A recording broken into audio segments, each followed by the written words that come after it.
afternoon. So nice to be here with all of you. And I want to thank Dr. Dilip for making this trip possible. The other day, we had a wonderful day visiting Lumbini and Buddha's birthplace. And then I gave a talk. And then yesterday, we went riding around on elephants. I don't think we're going to build an Orion spacecraft big enough for those elephants. Here I am today, and I bet you thought that I was going to talk about how you get to Mars. I would love to do that. But I got to set the stage for how all of this happened and how I got involved.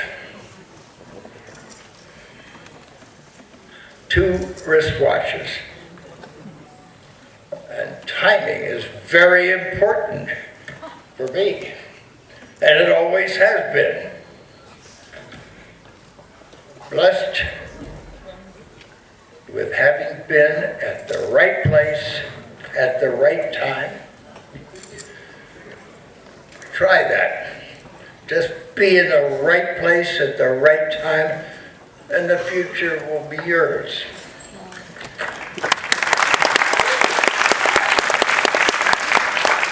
But I also had a strong work ethic, a sense of adventure, a supportive family. All of these were very important to me. And of course, I'm very proud to have served my country in the U.S. Air Force and in the Apollo program.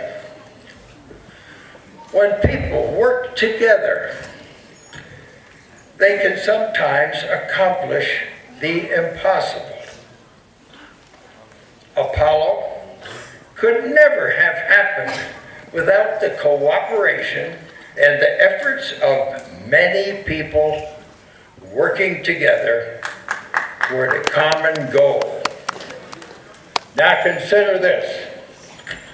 Mankind has dreamed for centuries of reaching space, planets, the stars, but it wasn't until the 20th century that man took to the air.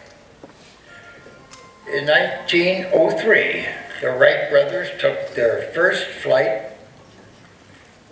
where the wind blows in Kitty Hawk, North Carolina. My mother was born that same year. And I guess maybe you could say pioneering was my destiny. You see, her maiden name was Moon. That thing up in the sky. Neil, Mike, Collins, and I reached the moon only 66 years later, fulfilling the dreams of all mankind. So I will share with you a little bit of the story of how we got there and how, when we work together, we can achieve the next impossible dream.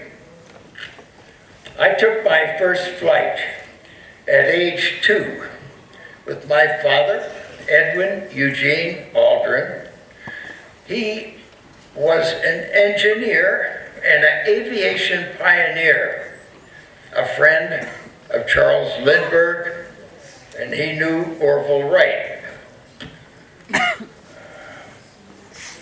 You may not get this one, but in college, his physics professor was Robert Goddard.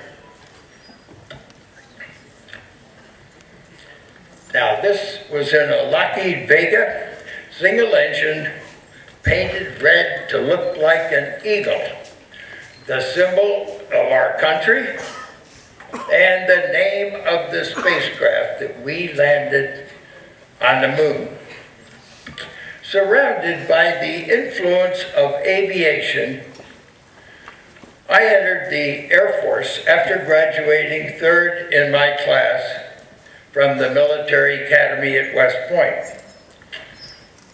I had eagle eyes then as a pilot, so I followed my aviator father's footsteps. Now, here I am. He's in the back and I'm in the front. This is not getting ready to take off. The Air Force wasn't going to let me fly an aviation pioneer. I just gotten my wings. This is what you call a photo op opportunity. Now, my father was a civilian aviation fuel manager for the Standard Oil Company, and he directed that aviation division. He later became the manager of Newark Airport in New Jersey. He worked as a consultant from time to time in the manned space flight program and the safety director of NASA. After training, I was in the Korean War as a jet fighter pilot, where I flew 66 missions, combat missions, in my F-86 Sabre jet. Shot down 2 enemy MiG-15 aircraft. That was number 1. Following the Korean War, I instructed in gunnery. I went to the Air Force Academy when it first opened up, and the first class came in. From there, I was stationed in Germany at the Next Generation airplane, an F-100 in Germany. We patrolled the border during a Hungarian crisis, and then later we were on alert, 5-minute alert, with nuclear weapons, an A-bomb on the wing of the airplane, in case the Soviets invaded Europe. The Cold War was escalating and tensions were high. In October of 1957, the Soviet Union pulled off a sudden and unexpected technological feat.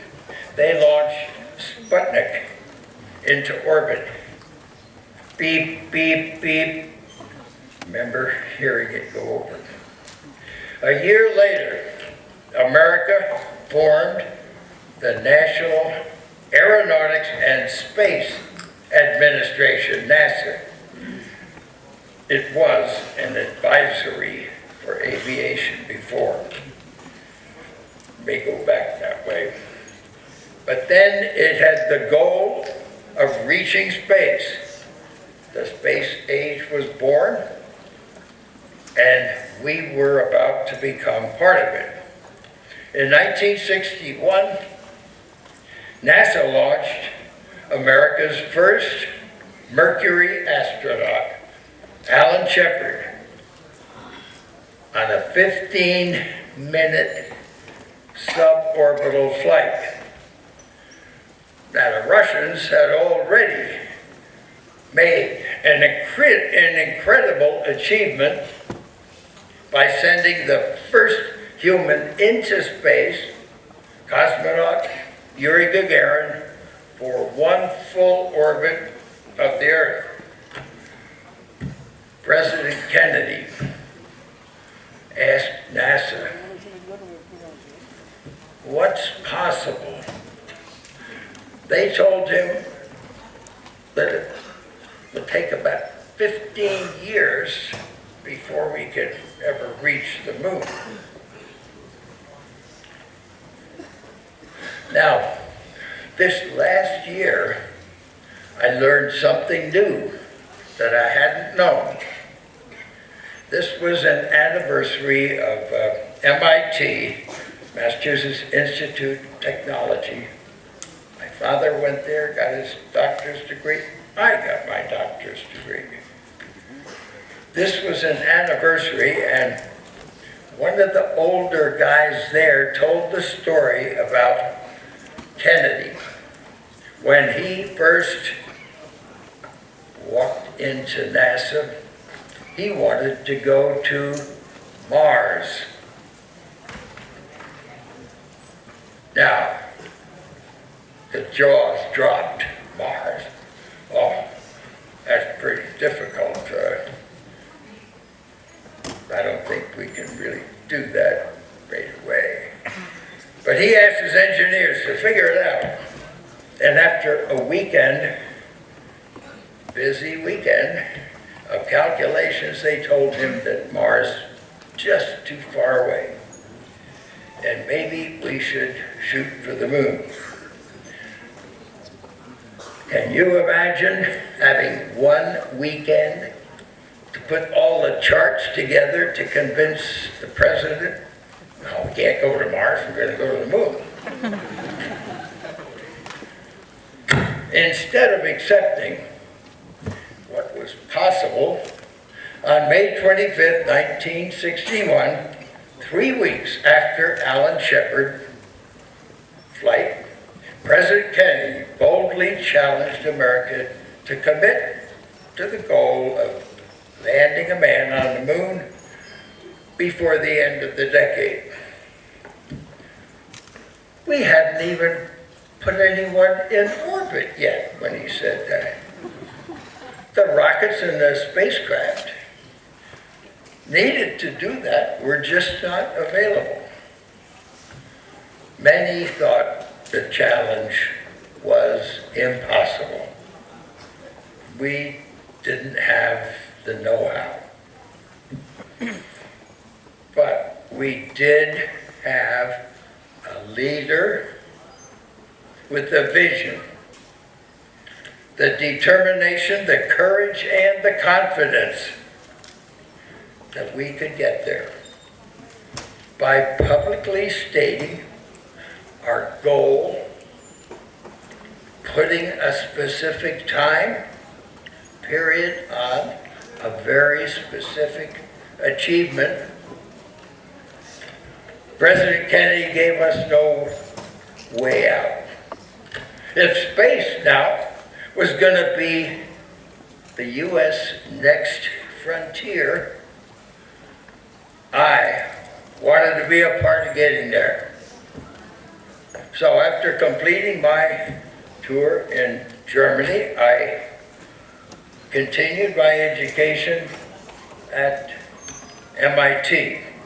And for my thesis, I adapted my experience as a fighter pilot, intercepting another aircraft and getting on that perfect pursuit curve. In space, that's called manned orbital rendezvous.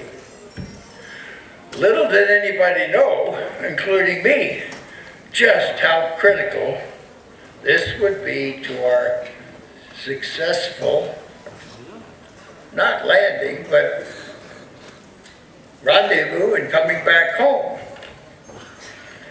The first time I applied to be a NASA astronaut, I was turned down because I hadn't chosen to go through test pilot school training. I didn't want to do that. But I was determined, and I applied again. My good friend Ed White was selected that first time. Good friend of mine at West Point and on the track team. He was later killed in the Apollo fire. Now, this time, my fighter experience and NASA's interest in the concept for rendezvous in space that influenced them to accept me in the third group of astronauts. The first group had 7, the second group, 9 astronauts, and we had 13. Might have been an unlucky number, but then again, it had its lucky sides. Now, from MIT, I became known as Dr. Rendezvous. I'm not sure that was always meant to be a compliment. The Navy people have a way of sort of looking down on us Air Force people. Now, in space, Mercury, one-man spacecraft, was the first stage, the first program, and this was followed by the Gemini program, 2 people. And this was used to fill the gap in the training that was needed while we were developing the rockets and the spacecraft for Apollo. Among the things, in addition to rendezvous that we practiced, is spacewalking. You can see the bubbles going up. That isn't space. That's a swimming pool. Neutral buoyancy. Now, I had been a scuba diver for 9 years. So when somebody proposed this, a lot of people said, "Oh, how can you possibly train for floating in a vacuum by being in the water?" But I did know that you can simulate this floating around very well in neutral buoyancy. And we've been doing that training preparation ever since. And during my first space flight as pilot, that's a co-pilot, but NASA doesn't like the co-pilot name. On Gemini 12, the last of the 2-man spacecraft missions, I was able to set a 5.5-hour world record spacewalk, circling the globe every 90 minutes at a speed of 17,000 miles an hour. What a sight to behold, looking out at the Earth and doing a lot of things while you're out there. By the way, I'm looking into something that was taking night pictures. It was a camera, and I'm looking into it, and I clicked the trigger and took a picture. What do you suppose that is? First selfie in space.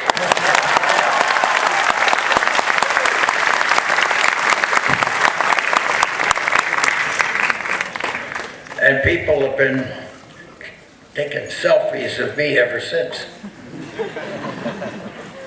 Why did I even do that? We were thinking about this big mission, and nobody told us what the chances were of success. But we sort of took a guess, the 3 of us, that to be successful in landing on the moon in this first attempt, maybe we had a 60% chance. Now, there are a lot of times as you approach, something goes wrong and you can go back home. You can get almost to landing and abort back into orbit. Many things. But we know how to deal with emergency procedures. So we believe the engineers that we had a 95% chance of getting home safely. Now the 60% is almost 6 out of 7 attempts to land on the moon. Now for us, on that day, we safely landed on the surface of the moon. And as I stepped out on the talcum powder-like dust, the first words that came to me as I looked out to the horizon, magnificent desolation. It was a magnificent accomplishment for man to set foot on another world for the first time. And yet, there was such a lifeless place. Nothing grows, no air, very desolate. You couldn't find a place on earth as desolate as the moon is. Blackness beyond the sunlit horizon, and yet you can see with the eyes very precise clarity, rocks on the horizon. Now this photograph, it was very spontaneous, very not planned at all. I was walking this way and Neil said, hey, stop. I stopped. When the commander says something, you do what he says. So I looked at him and he took this picture. And it turned out to be a very famous picture called the visor picture because the visor reflects back. You can see in the white suit, that's Neil, next to the lunar lander Eagle, and going out in the visor toward him from my feet going this way is my shadow. Now, people around Hollywood, Los Angeles, they make a big thing about pictures, and they want different people to describe a picture that they're involved in. And they asked me to do that, and I said, I've got 3 words. Location, location, location.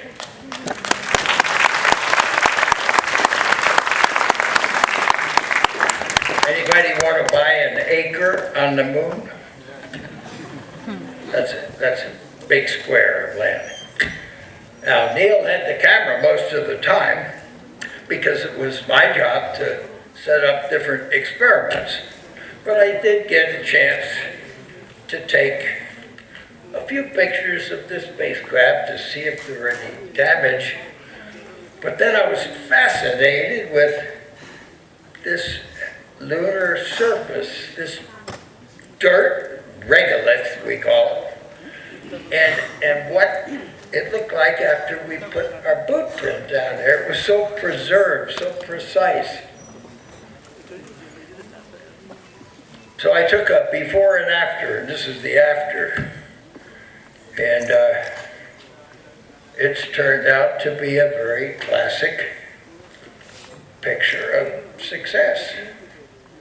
Me, I took it, my foot, but it looks a little lonesome. So I took another one, put my foot down and moved it slightly so you can see the boot. Now Andy says to me, he's a great photographer, Hasselblad or whatever else, artifacts, Buddhas, underwater, great underwater. And he says, it isn't fair, Dad, you know. He's taken thousands of pictures, and I get up there and I've only taken a couple of them, and it turns out to be a very important picture. When you got it right the first time, why try and top it? Someone else is going to do that at Mars. This salute to the American flag has to be one of the proudest moments in my life, to be there as a citizen of a country that was able to accomplish such a great achievement in time. After all the years of hard work, we finally did it. We landed on the moon. We did it for all of humanity. There was a plaque on the front landing gear with the steps, and the plaque said, "Here men from the planet Earth first set foot on the moon, July 1969. We came in peace for all mankind." And I think that that was the whole spirit of our build-up and our space program, our Apollo effort. That was the spirit of Apollo. Now back on Earth, we saw many signs. Not sure whether we have one. We saw signs as we were in parades in different parts of the world that said, "We did it." Not just the three of us. They welcomed us back. However, we understood that the people were not cheering just for three guys, but for what we represented. That by a nation and the world coming together, we had accomplished the impossible. The true value of Apollo is the amazing story of innovation, teamwork that overcame the many obstacles to reach the moon. And I feel like such a privileged person to be here on Earth at this time, when my mother was born, when airplanes first started. And then I get a chance to walk on the moon. And now my great joy is planning for other people to reach Mars permanently. Now that's a life. In all, it took a team of 400,000 people working together for a shared goal. From the engineers and rocket scientists, program managers, technicians, even the seamstress that worked on our spacesuit.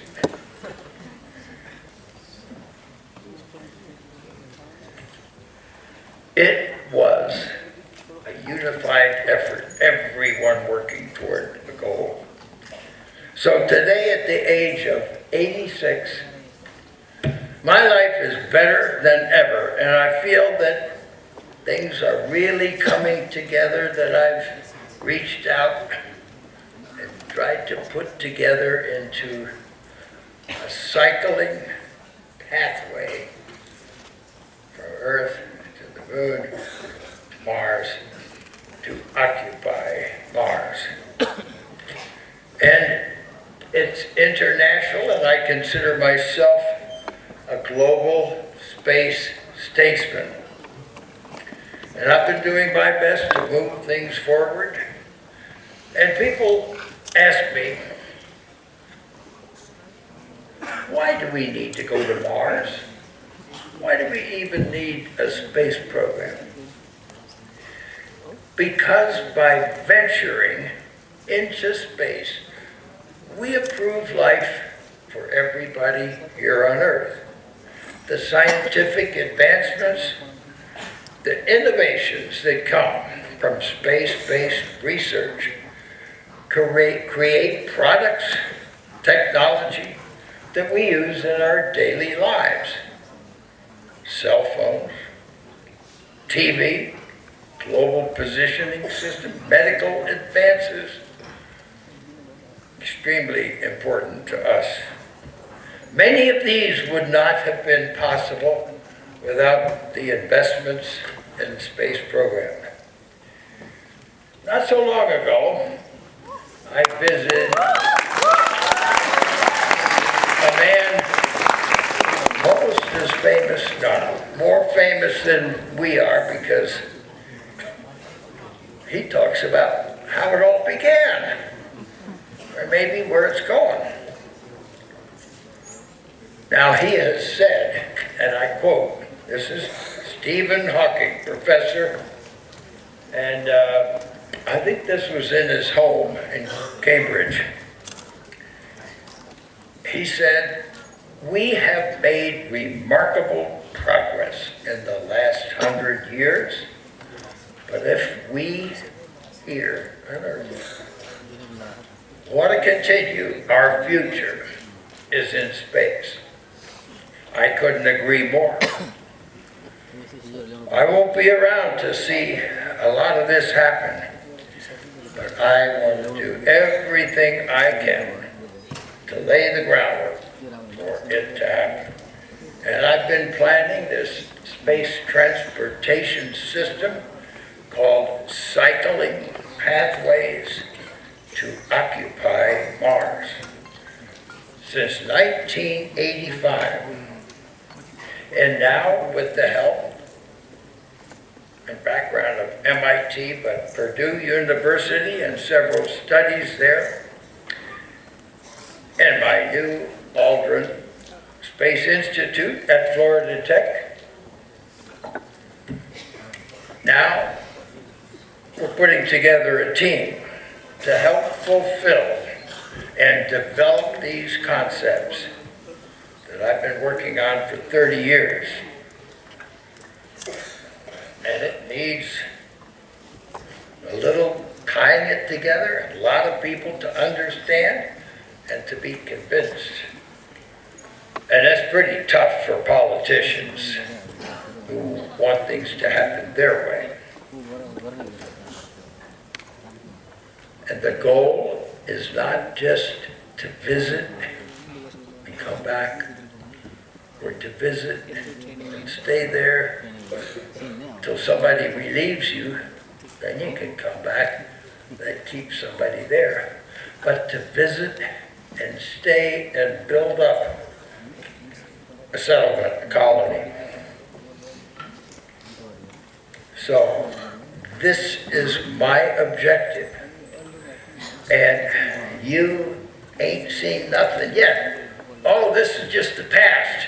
These people are talking a little bit about the future, and I'd love to tell you all the neat things.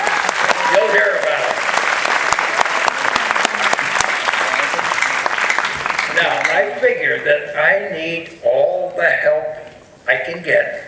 So, March of last year, I visited Stonehenge, and I sent a message up to the cosmos.